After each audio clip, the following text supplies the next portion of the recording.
So today we're going to be taking a look at the Ahsoka Clone Trooper, the 332nd, and it's actually a really nice action figure. Obviously it's not one of my favorite legions, or I don't even know if it's considered a legion. It's more like a company or a branch off of the 501st.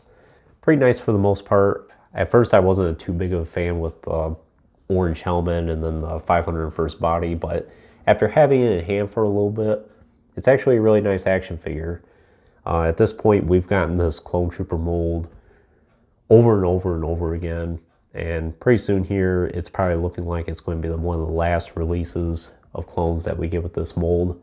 And part of me was hoping that they would hold off on this one until the newly tooled Phase 2 clone comes out. But having this one in hand, I actually think this mold works really nice for this. And I'm glad to have it for my collection. I've been hesitant as well about getting it because to me there's just so many cooler Clone Trooper designs out there that I can get, and plus at this point I got so many clones that I have to be very selective about what I get.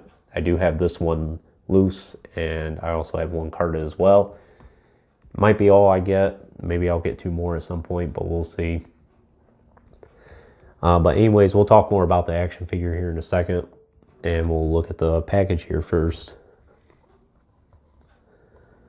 So Hasbro probably could have done a little bit better job on the image of the package. Maybe make it realistic or a little more realistic. This looks like a straight shot from the show. Not sure if it is. It could be a 3D render.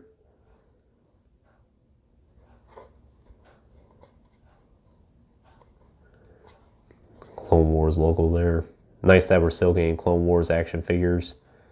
Although I think that's probably going to start winding down here really soon. This is VC248.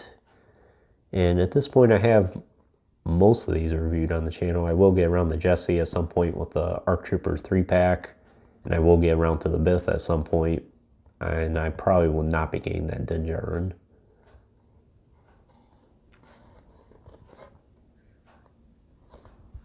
Again, nice thick card back.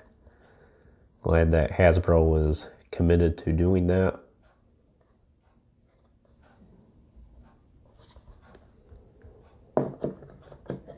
So that's the package. So again, this doesn't really introduce anything new to the line at all. It's just the same old Clone Trooper that we've been getting, other than a different repaint.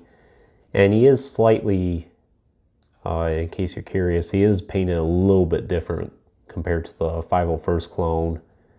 He has a few extra white scratches on his shoulder armor there that the 501st clone does not have in that exact pattern.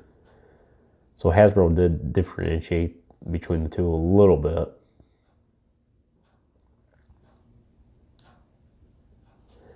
Helmet does look pretty good. Again, it's a little bit oversized, but to me this isn't too big of a deal because with this being more of a animated design for a Clone Trooper, it doesn't seem that bad to me. Obviously, who knows if we'll ever see a realistic interpretation of the Ahsoka clone, but we only have the Clone Wars to go off of at this point, and to me this just kind of helps with that cartoon style a little bit. And too bad that Hasbro will not be doing the animated clones anymore like they did between 2008 and 2012. We do have Colt and Havoc coming here really soon as well with the ARC Trooper mold, and obviously those are realistic interpretations. I think this would have been a nice action figure to have in the animated look.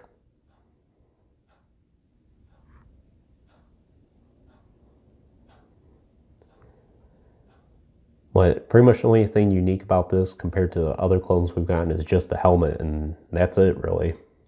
It's a nice design though. It's supposed to have the Ahsoka color pattern there. And you can't take the helmet off. It's that new Tamora Morrison head. That looks really nice. And it fits on pretty well. Not too tight, not too loose either, at least on my sample. So he does have the ball joint in the neck, hinged shoulders, hinged elbows, hinged wrists as well, up and down and in and out. Hinge at torso there, then hinged hips and hinged knees and hinged ankles as well. Like I said, nothing new about this clone mold that we haven't gotten before. And on top of that, same old accessories that we've always been getting. At least Hasbro didn't cheapen out on us and only include one or the other. But just the 2 DC-15s. No paint detailing though, it's just a solid black piece.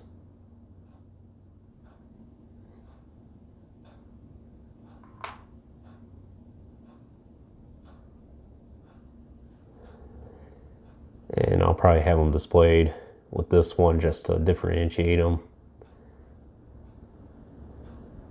Most of the time I have my clones displayed with the long rifle, but I'll probably do this one like this.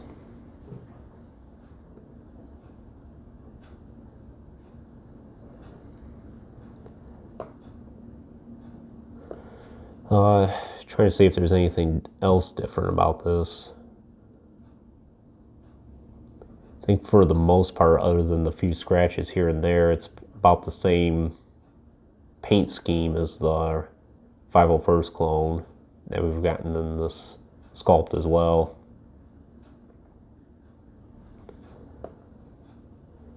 And just to do a side-by-side comparison, have Ahsoka here.